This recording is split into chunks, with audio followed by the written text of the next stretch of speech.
안녕하세요. 닥터 김준영 TV의 피부과 전문의 김준영 원장입니다. 오늘은 표피낭종에 대해서 말씀드리는 시간을 가져보도록 하겠습니다.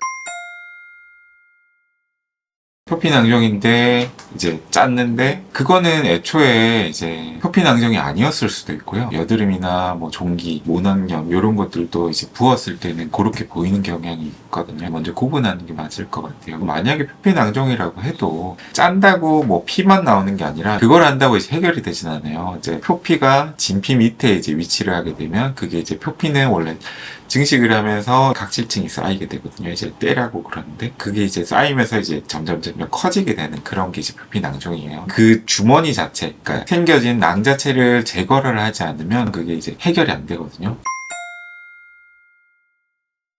요거에 대해서 구분하는 방법은 표피낭종 같은 경우는 이제 피지가 이제 나오는 구멍이 이제 있는 경우가 있거든요. 그래서 약간 눌러보면 이제 피지가 나온다든지 냄새나는 피지, 노랗게 약간 치즈 같은 그런 것들이 나오면 표피낭종으로 생각을 하면 되는 거고, 종기 같은 경우는 그거랑은 조금 틀리게 염증, 고름 뭐 이런 게 이제 뭐 이렇게 짰을 때 나오는 경우가 많고, 지방종 같은 경우는 짜서 나오진 않아요. 구멍이 없으니까. 그 다음에 육안으로 보는 거 말고도 언제 생겼는지. 표피낭종 같은 경우는 뭐 몇 주 뭐 이렇게 생기는 건 아니거든. 며칠 만에 생기는 거 아닌데 보통은 표피낭종이 아니라 그 부분이 이제 염증, 종기나 모낭 이런 것들이 가능성이 훨씬 더 크죠. 지방종 같은 경우는 이제 시기가 굉장히 오랫동안 있는데 아까 구멍이 없고 이렇게 이제 만져보면 조금 느낌이 좀 다르거든요. 물론은 만져보면서 의사가 이제 판단을 해야 되는 부분이 일반인이 구분하기는 조금 쉽지는 않을 거예요.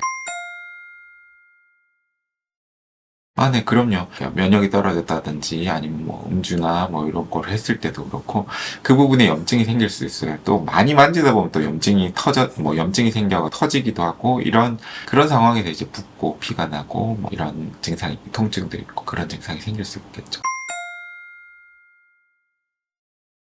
주머니를 제거를 하기 위해서 이제 제가 작게 이제 들어가는 기구만큼은 이렇게 절개를 할 수밖에 없거든요. 보통은 이제 3mm에서 5mm 뭐 이런 정도, 뭐 조금 더 크게 찢을 수도 있고, 흉터가 크게 걱정이 안 되는 뭐 몸이라든지 이런 데는 약간 조금 더 넓게 찢기도 해요.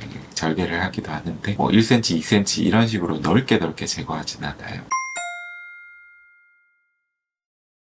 그럼요. 표피낭종은 제거를 참 잘하는 거예요. 그러니까 그거를 깨끗하게 덜어내더라도 표피낭종을 둘러싼 그 섬유 조직에 또 약간의 표피 조직이랑 이런 게 있으면 또 그게 또 그러니까 재발의 확률을 높이려면 빨리 제거를 하고 크기가 커지기 전에 하는 게 맞긴 맞아요. 그리고 안 터졌을 때 하는 것도 맞고. 술자리가 있다든지 이런 거는 가급적이면 피하는 게 맞겠지만 알코올이 들어가면 상처 재생에도 도움이 안 되고 염증 반응이 조금 더 심해져요. 이제 피부가 이제 재생이 되는 게 1주, 2주 정도는 걸리는데 염증이 이제 과해지는 상황을 조금 피하는 게 좀 필요하겠죠. 사우나, 목욕탕, 수영장 이런 것들은 물이 들어가서 그 부분이 더 덧나지 않도록 하는 게 필요합니다.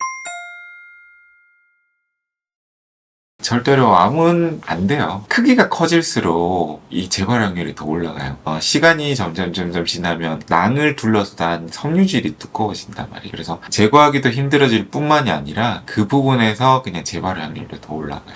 작을 때 제거를 하는 실은 맞죠. 요즘은 대개는 이제 해야 된다고 저는 이제 보는데 크기도 재야 되고, 그리고 가끔 보면 혈관이 가까이에 지나가는 경우가 있어요. 그 위치를 파악을 하기 위해서 저는 하는 편이거든요. 그래서 안전하게 하는 게 나으니까 시술. 보통은 권해드리고 있는 편입니다.